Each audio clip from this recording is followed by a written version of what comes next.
ನರೇಂದ್ರ ಮೋದಿ ಅದ್ಭುತ ವ್ಯಕ್ತಿ, ಅವ್ರ ಬಗ್ಗೆ ನನಗೆ ಗೌರವ ಇದೆ. ಭಾರತ ಮತ್ತು ಅಮೆರಿಕ ಸದ್ಯದಲ್ಲೇ ಒಪ್ಪಂದ ಮಾಡುತ್ತೆ ಅಂತ. ಓ ನಮ್ದು ಟ್ರಂಪಣ್ಣ ಕಚಿನ್ ಅವ್ರಿಗೆ ಹಿಂಗೆ ಹೇಳೋದ್ರ ಬದಲು ಹಳೆ ಟೇಪ್ ರೆಕಾರ್ಡ್ ತರ ಟೇಪ್ ರೆಕಾರ್ಡ್ರಿ ಅದು, ಅದಿನ್ನೇನಿಲ್ಲ, ಕಿರ್ರಂತ ಶಬ್ದ ಮಾಡ್ಕೊಂಡು ಹೋಗತ್ತೆ ಅಷ್ಟೇ. ರೆಕಾರ್ಡ್ ಮಾಡಿಬಿಟ್ಟು ಪ್ರಧಾನಿ ಪಾಕಿಸ್ತಾನದ ಪ್ರಧಾನಿ ಅಂತೆಲ್ಲ ಹೇಳಿ ಭಾಳ ಚೆನ್ನಾಗಿ ಹೇಳಿದ್ದಾರೆ. ಮೋದಿ ಭಾಳ ಲಕ್ಷಣವಾಗಿ ಸುಂದರವಾಗಿ ಒಳ್ಳೆ ಮನುಷ್ಯ, ಚೆನ್ನಾಗಿ ಕಾಣ್ತಾರೆ, but is a total killer ಅಂತಂದಿದ್ದಾರೆ.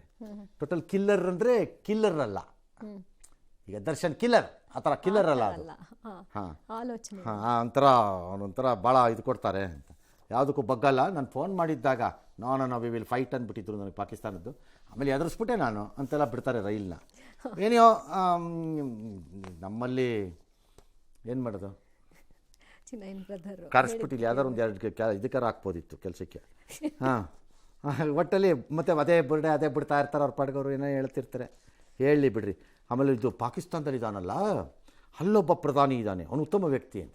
ಹೌದೌದು, ಅವನು ಉತ್ತಮ ವ್ಯಕ್ತಿನೇ, ಒಳ್ಳೆಬೇಕು. ಯಾಕಂದರೆ ಬೆನ್ನು ಕೆರೆಯುವ ಕ್ಲಬ್ಬಲ್ಲಿ ಇಬ್ಬರು ಇದ್ದಾರೆ, ಮತ್ತು ಅವ್ರು ಜೋಕರ್ರು, ಇವ್ರು ಸಾಹೇಬ್ರು ರಿಂಗ್ ಮಾಸ್ಟ್ರು, ಒಟ್ಟಿಗೆ ಇರಲೇಬೇಕು. ಕರೆಕ್ಟಾಗಿದೆಯಲ್ಲ, ಸರ್ಕಸಲ್ಲಿ ಇವರಿಬ್ರು ಇಲ್ದಿದ್ರೆ ವರ್ಕ್ ಆಗಲ್ಲ.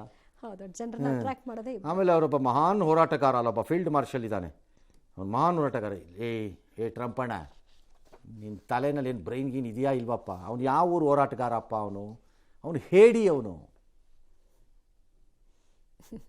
ತನ್ನ ಸೈನಿಕರನ್ನ ಮುಂದಕ್ಕೆ ಬಿಟ್ಟುಬಿಟ್ಟು ಸಾಯಿಸಕ್ಕೆ ಬಂದಂಥ ಹೇಡಿ. ಅವನು ಹೇಡಿನ ಗೆದ್ದಿದ್ದೀನಿ ಅಂತ ಬಿಂಬಿಸಿ ಅಲ್ಲಿರೋರ್ನೆಲ್ಲ ಎದರಿಸಿ ಫೀಲ್ಡ್ ಮಾರ್ಷಲ್ ಆಗಿರೋದವನು ಅಯೋಗ್ಯ. ಏನು ಅಮೇರಿಕಾನಲ್ಲಿ ಯಾವ್ದಾರು ಒಂದು retired field marshal lieutenant general colonel ಯಾರು ಕೇಳಿದ್ರೆ ಹೇಳಿರೋರು ಅವನದನ್ನು ಏನು ಅಂತ, ಬಂಡವಾಳನ. ನನ್ನ ಪ್ರಕಾರ India should not trust America. ನನ್ನ ಪ್ರಕಾರ ಯೋಗ್ಯ ಅಲ್ಲ, ನಾವು ಅಲ್ಲ, 100% ಅಲ್ಲ. ಮುಟ್ಟಿದ್ರೆ ಮುನಿ ಅನ್ನೋ ಟೈಪಲ್ಲಿ ಇಟ್ಕೋಬೇಕು ಅವ್ರನ್ನ ನಂಬಿ ಮುಂದಕ್ಕೆ ಹೋದರೆ ಮಠ ಹತ್ಬಿಡ್ತೀವಿ, ಹೇಳಿದ್ದೀನಿ ನಾನು.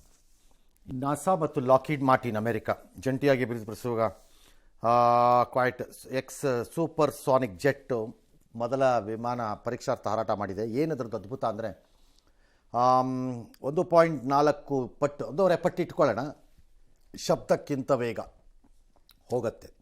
ಸುಮಾರು 1500 ಕಿಲೋಮೀಟರ್ ಸ್ಪೀಡಲ್ಲಿ ಹೋಗೋವಂಥ ಲೆಕ್ಕಾಚಾರ ಮಾಡ್ತಿದ್ದಾರೆ. ಇದು ಪ್ರಾರಂಭ ಅಷ್ಟೇ. ಆ್ಯಕ್ಚುಲಿ ಸಿವಿಲಿಯನ್ ಸೈಡ್ಗೆ, ನಾಗರಿಕ ವಿಮಾನ ಕಡೆಗೂ ಇದು ಬರುತ್ತೆ ಅಂತಿದ್ದಾರೆ ಮುಂದೊಂದು ದಿನ. ಇವತ್ತಲ್ಲ, ನಾಳೆ 10 ವರ್ಷ ಆಗ್ಬೋದು, 15 ವರ್ಷ ಆಗ್ಬೋದು.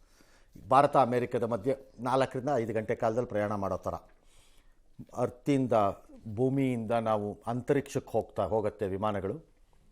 ಅಂತರಿಕ್ಷದಲ್ಲಿ ಹಾರುತ್ತವೆ, ಅಲ್ಲಿ ಈಸಿ ಫ್ಲೈಯಿಂಗು, ಬಿಕಾಸ್ ರೆಸಿಸ್ಟೆನ್ಸ್ ಇರಲ್ಲ. ಮತ್ತು ರೀಎಂಟ್ರಿ ಮಾಡಿಬಿಟ್ಟು ಅಮೇರಿಕದಲ್ಲಿ ಕೆಳಗಿಳಿಯತ್ತಿವೆ.